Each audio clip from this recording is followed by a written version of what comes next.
Hello and welcome to our video on the shift to online learning. In this video, I want to discuss the pros and cons of this shift and what is lost and gained from the move to virtual education. It may not be a bad idea to imagine two paradigms, face-to-face and online. You may think of them as warring if you like, something like two competing forces with a winning party in the end. You may also look at the competition as a natural progression in how we conduct the business of teaching and learning. So are we looking at the issue from a loss-gain perspective? What serves learners and the cause of learning best? Is it online learning, synchronous learning, asynchronous learning, in-person learning in the walled classroom? Face-to-face teaching is a centuries-old activity, and by sheer attachment to tradition, we remain nostalgic to it. On the other hand, few of us would willingly roll the clock back to dial telephones, black and white TVs, or coal-powered steam trains. Though many of us would not say no to a sightseeing tour on a four-wheeled carriage. What this means is that change is inevitable, and we must come to terms with it. We only need to realize that a new normal is settling in, and we should adapt to it out of our own free will. In 10 years, or perhaps even less, there will be a generation of students for whom online learning is the only thing they will have ever known.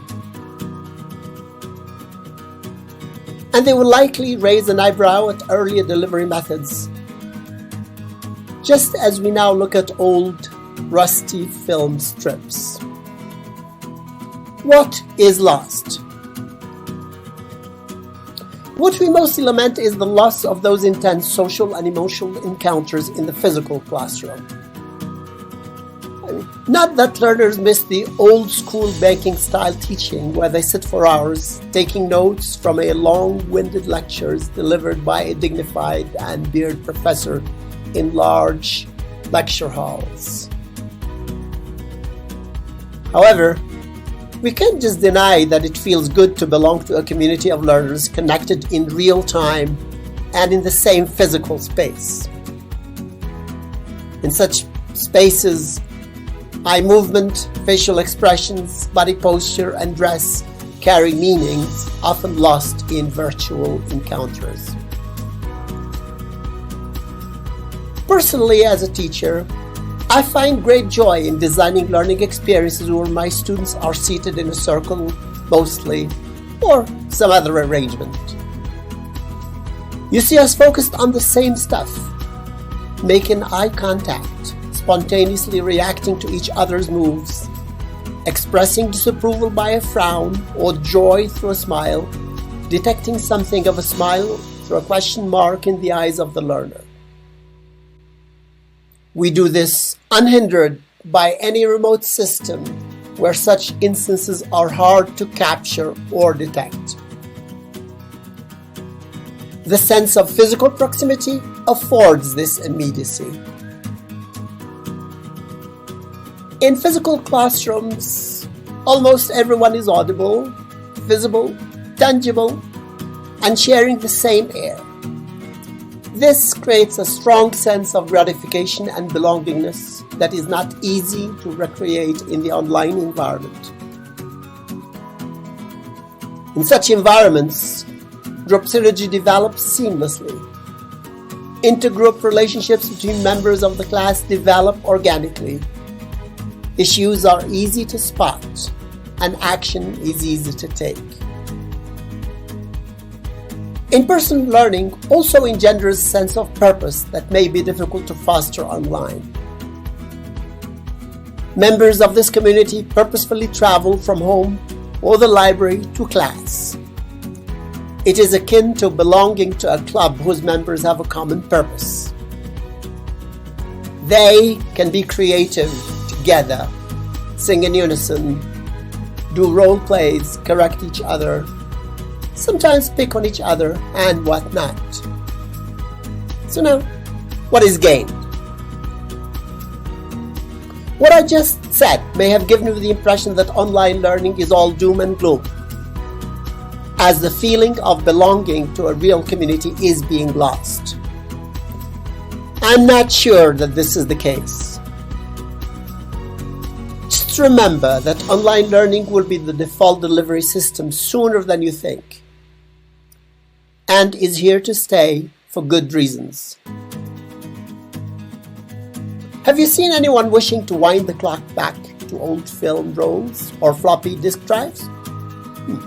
I don't think so. We are primarily an adapting species. We may yearn to traditional modes of action for a while, but our genome is programmed in such a manner that it adapts to the new roles. Otherwise, we are doomed to oblivion and run the unpleasant risk of becoming irrelevant. Now here's the question.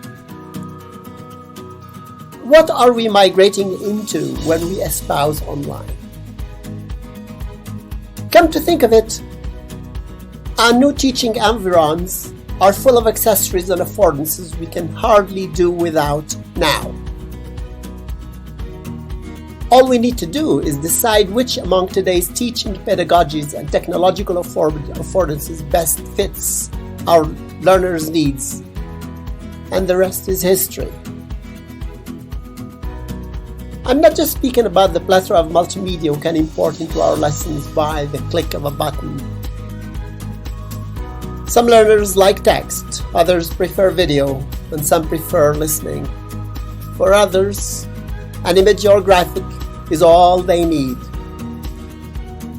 There is something inherently empowering when students turn their representations into a product or a digital object that someone somewhere will find useful. We must also speak of the vast potential for networking via social media. Sources of knowledge are no longer only in the confines of the classroom. Each member of this learning community has something with which to enrich the shared repository of thought, knowledge, skills, and aptitudes. The network extends further beyond the video conferencing room. Eventually, anyone, anywhere can chip in their input and enrich the community's perspectives. Being able to tap into the world as network is a cut above anything we have known since the advent of mass schooling back in the latter half of the 18th century.